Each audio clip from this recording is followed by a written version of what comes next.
Le président et les reines, ce sont des sorciers qui donnent des instructions aux sorciers inférieurs, qui leur disent, il faut faire ça, toi tu feras ça, toi tu feras ça. Ils donnent des ordres. Et ce sont ces deux gens qui se mettent sur des fauteuils fabriqués avec les ossements humains. C'est-à-dire, après avoir mangé la chair humaine, après avoir bu le sang, les os qui restent, c'est avec ça qu'on fabrique des chaises. Des chaises et les fauteuils sur lesquels se mettent le président et les reines. Et ces os-là, ce sont les os des païens, les gens qui n'ont pas encore donné leur vie à Jésus-Christ. Non seulement on peut t'éliminer, mais aussi on peut se servir de ton corps pour fabriquer des choses. Donc on mange la chair, on boit le sang, et les os, on fabrique avec ça. On prend le crâne, on fabrique ça de gobelets. Donc lorsqu'il est question de boire le sang, c'est dans le crâne qu'on prend, qu'on utilise, qu'on boit. Et tout ça, il faut vraiment faire très attention. Et après ça, viennent à la deuxième position, viennent ceux-là qu'on appelle les sorciers suprêmes. Les sorciers suprêmes, ce sont le chef de quartier des sorciers. Donc, quand vous voyez par exemple un quartier, c'est que dans ce quartier-là, il y a des sorciers du quartier. Et tous les sorciers du quartier obéissent à leur chef. Et c'est leur chef qu'on appelle le sorcier suprême. Par exemple, ici, nous sommes dans quel quartier? Vous voyez le quartier Pigeon. Il y a le sorcier de ce quartier. Et ils ont leur chef. C'est celui-là qu'on appelle le sorcier suprême. Et maintenant, qu'est-ce qui se fait? Dans le quartier, il y a des avenues. Il y a des rues. Alors, sur chaque rue, sur chaque avenue, il y a des sorciers de la rue ou les sorciers de l'avenue. Et les sorciers de l'avenue, ils ont aussi leur chef. Et le chef, c'est lui qui est chargé de prélever les informations dans toutes les familles qui sont sur son avenue, en utilisant bien sûr ce qu'on appelle les relations de bon voisinage. Vous voyez ici, avec ce problème ici de la solidarité africaine, il faut aussi faire usage de ce qu'on appelle la discrétion. On ne peut pas dire n'importe quoi à n'importe qui. Il y a certaines personnes, on peut se limiter à la salutation. Bonjour, bonjour, comment allez-vous? Ça va bien et tout, c'est tout. Mais vous ne pouvez pas quand même donner le détail de votre vie aux inconnus. Même à certaines personnes qui sont proches de vous, vous devez aussi quand même avoir des réserves. Il y a certaines choses que vous devez garder pour vous. Je sais que Joseph, le fils de Jacob, s'est retrouvé vendu. C'était par manque de discrétion. Même si au final il s'est retrouvé Premier ministre, c'est justement parce que c'était le plan de Dieu.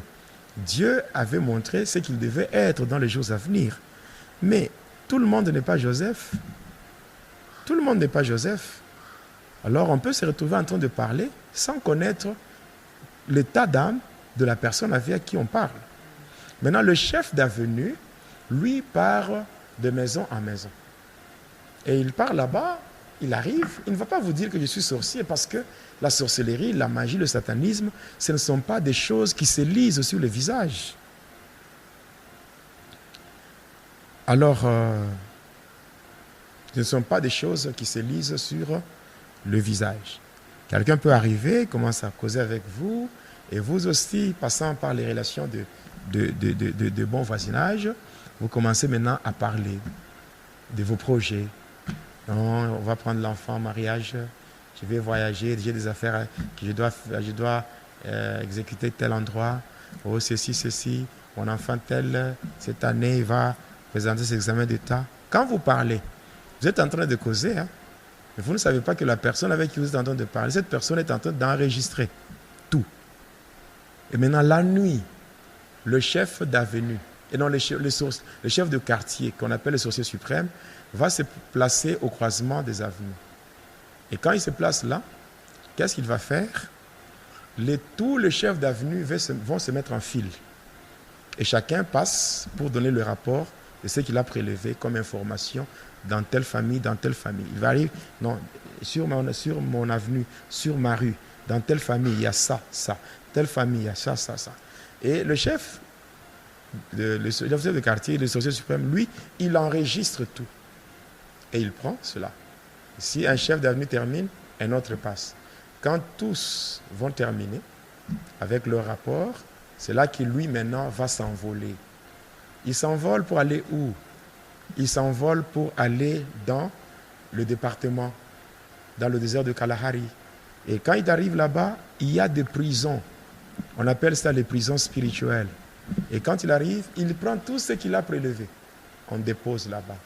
Si par exemple, c'est par exemple pour toi, on a parlé de ton mariage, n'est-ce pas? Lui, il prend seulement mariage. On met là-bas. Si on a parlé de diplôme, on met là-bas. Santé, fécondité, on met dans des prisons spirituelles. Et si ça t'appartient, qu'est-ce qu'on va faire maintenant?